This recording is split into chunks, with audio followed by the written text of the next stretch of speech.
और धोखे से आपके हाथ में वो जल आ जाए और जैसे ही उसमें आपने डाला तो निकाल के दो पर जाएगा महाराज का बाप हो जाएगा।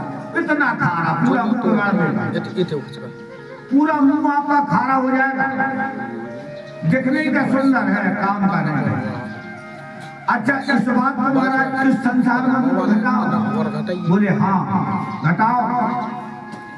बोले जिस संसार दूर से अगर देखो तो बड़ा सुंदर दिखता है, कितना आनंद है, गाड़ियों में घूम रहे हैं, बढ़िया फर्स्ट क्लास के बंगले बनाए हुए हैं, बाल बच्चे खिला रहे हैं और आज्ञाकारी पुत्र हैं, और देह आपकी बढ़िया सुडौल है, तो बड़े आनंद से रहे, दूर से देख रहे हैं तो फलान भैया बहुत अच्छे से रह रहे हैं। और जब मन ऐसा होता है कि एक बार संसार में तो एक बार जन्म मिलेगा, और जो संसार में जन्म मिला और जब ये आपकी बाधाओं से सामना हुआ तो पता ऐसे लगता है कि महाराज यहाँ तो सिवा दुख के सुख है ही नहीं। भगवान श्री कृष्ण कहते हैं इस संसार को कि दुखालय में शाश्वतम, ये दुखालय है, दुखों दुख का हाल है। अगर आपके पास अरबों धन संपत्ति हो जाए तब भी आप सुख नहीं ले सकते, क्योंकि अब आपकी समस्या बन गई कि जब संपत्ति हो गई तो अब आप उसकी रखवाली करेंगे, और रखवाली दूसरों से नहीं करेंगे, रखवाली खुदाई के अपने स्वजनों से करना पड़ेगी कि हमारे बाल बच्चे हमें मार कर ना फेंक हो जा रकम ले रहा है। और ऐसे आप सुन रहे समाचार कि खुद की रकम खुद नहीं बचा पाए तो बताओ। अच्छा मान लो आपकी धन आपके पास और बढ़िया अच्छा है, लेकिन ठाकुर जी की जो बड़ी स्कीम वे चाहे तो उनके साथ माइग्रेन की नस खराब हो गई, चलो नाक को तो सभी रकम मालक माइग्रेन की नस जब ठीक हो पाई, किसी न किसी तरह वो लक्षण को निकाल ले जाते हैं। तो बताओ वो देखने में अच्छा लगता है, उसी प्रकार जिस सागर संसार सागर देखने में अच्छा लगता है, जब हम उसका स्वाद लेते हैं तो खारा है, और जब हम उसका स्वाद लेते हैं तो खारा है। इसलिए गोस्वामी जी कहते हैं बहुत सारा दो बात बता चले आपको। नंबर तीसरी बात, उस सागर में जल के सागर में ज्वार और भाटा आता है। ज्वार माने उफान, भाटा माने गिरना। ये कब होता है? जब चंद्रमा पूर्ण कला को होता है तब। चंद्रमा क्या है?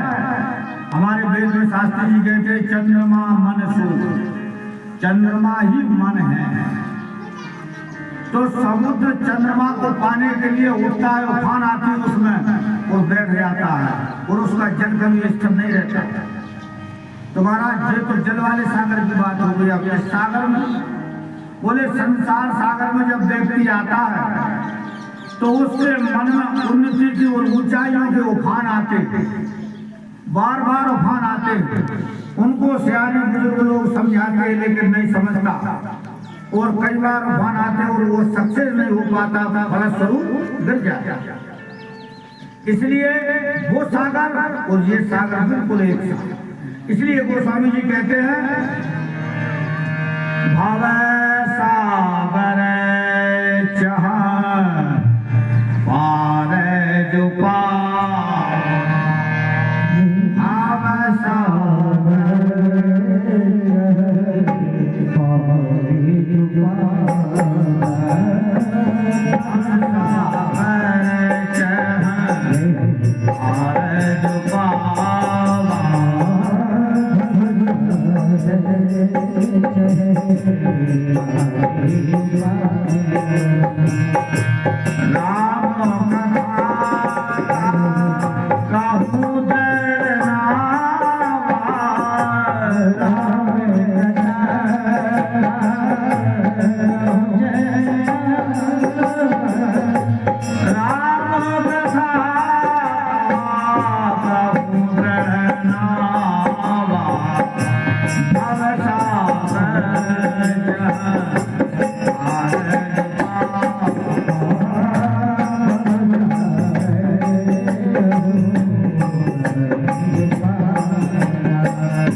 कथा एक सुदृढ़ नौका के समान, इसलिए हम इस नौका में आकर बैठ जाए, माने कथा सुन रहे तो सब लोग भवसागर पार हो गए।